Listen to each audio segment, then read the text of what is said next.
debut as an international rider. I think Wellington, like a lot of people, back in 2007. Last year they had the grass field here, so I got 1 year on the grass before they changed it to the sand footing. And then, 2000.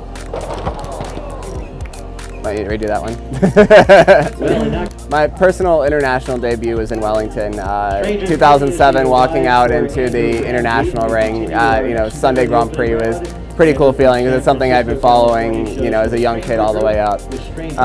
My first team debut was in 2009 in Linz, Edelsberg, Austria, and I remember specifically, at that point I felt pretty good, wouldn't get rattled that much. When I looked down, when I got on the horse and looked down and realized I had the red coat on, it definitely put some butterflies in my stomach more than I expected.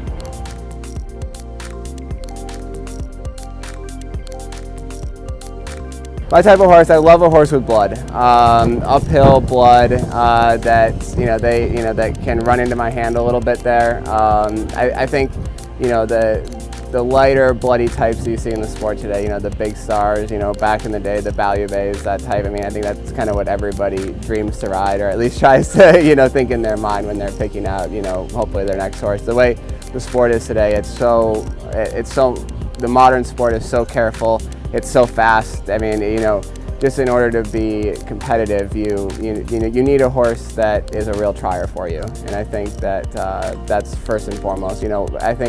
I love a good mare. There's nothing better than a mare that has, a lot of heart and that wants to go in there and fight for you. But I think first and foremost, they have to have a lot of fight. I'd rather have a horse that, if anything, maybe wasn't the most talented, but really, gave you all that they had every day. Because there's a lot of them that are incredibly talented, but if they don't know what you're asking of them, it's a bit useless at the end of the day.